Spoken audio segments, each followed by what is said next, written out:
Hello, hockey humans of the world. It's Josh from Tough Call, and in this video, I'm going to talk about physicality in women's hockey.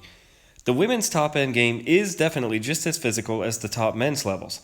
It's just a different kind of physical, and not because the players can't handle it, but because the culture, and more specifically the rule book, forces these women's players to use physicality for a different purpose, which is, in my opinion, a better purpose, a much more hockey-related purpose than their male counterparts.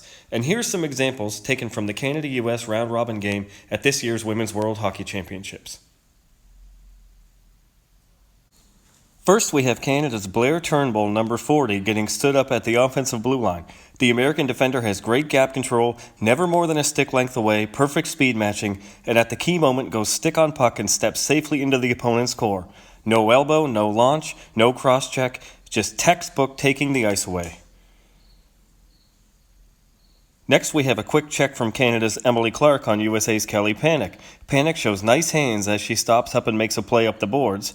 Clark goes stick on puck and finishes the body to maintain position for the race back up the ice. This next clip is just a routine dump and chase, but there are a few things of note, one right after the other.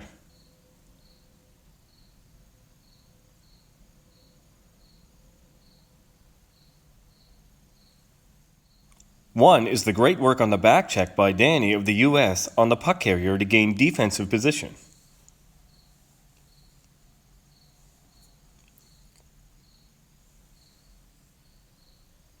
Two, Barnes, the American defender here, doing as much as possible to hold up the Canadian forecheck without cross-checking or interfering and knowing when to let her go. And three, the most important one, is knowing that it's okay to let her go because there's no real danger of her teammate Megan Keller being maimed or concussed into the boards. Canada's Rebecca Johnston again goes stick on puck and only takes the body enough to push off and gain body position. And in fact, because she didn't overcommit herself, she was able to push off and get to the slot for a high percentage scoring chance from a dangerous area after the contact. Now the last thing is the ensuing puck pursuit to the far corner. Both players use their sticks and look for a takeaway. This mindset allows defenders to attempt skilled exit plays and forces forecheckers to have to make skilled plays to prevent them.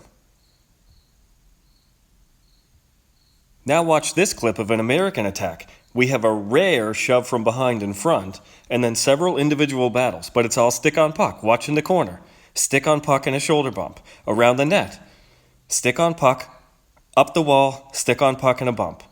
Then a board battle with zero cross checks. It's all puck focused. Watch in front, we have a positional battle with zero cross checks. It's all angling and positioning. Now I understand Canada is on a penalty kill, but there's no change 5-on-5. Here's a clip 5-on-5 of multiple controlled finishes.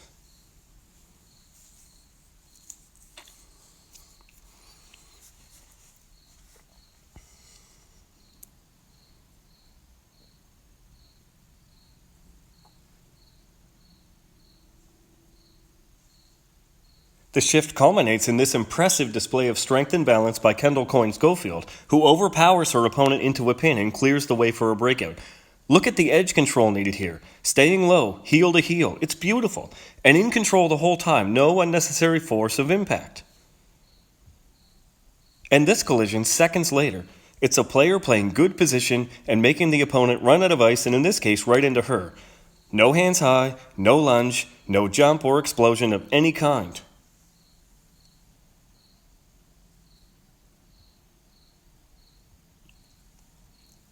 Here's another example of chasing an opponent into the corner and not running them from behind. It's puck focused, trying to take away the hands in the skating room.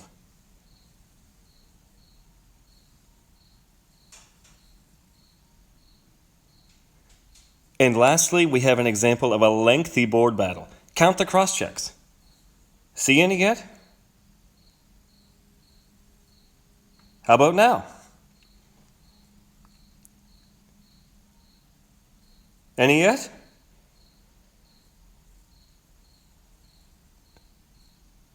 Another battle coming up behind the net. Any cross checks there? Nope, it's all puck focused. Relentless pursuit of the puck, and it results in a goal.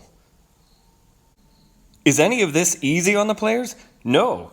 Is it physical? Of course it is. You try this in pickup hockey and see how tiring it is. It's very demanding. But it's much safer and it serves much, much more of a hockey purpose. What minor hockey parents and coaches and hockey fans in general lose sight of is just because there's no hitting in hockey doesn't mean there isn't physicality or contact. There's lots of it. It's just a matter of how you define it. When a coach asks his players to be more physical in the NHL, that can mean many things: fighting, throwing hits for the sake of throwing hits, cross-checking, lunging out to force contact that isn't there, driving a player from behind on the forecheck, getting in someone's face after the whistle. All things that, when you really take a step back and think about it, have absolutely nothing to do with being a good hockey player. As we've seen, for the women's game, getting physical means having great body positioning, great angling skills. It means being strong on your skates, knowing how to use your stick, having good balance and agility.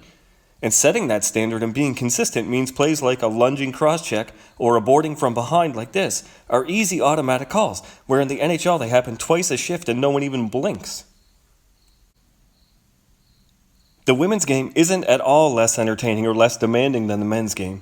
On paper, the rules aren't even worded all that differently. It's just that, ironically, the NHL's own rulebook emphasizes and encourages all the trademark talents of its most irritating and dangerous players, where the women's rulebook emphasizes and encourages the trademark talents of the players with the most skill.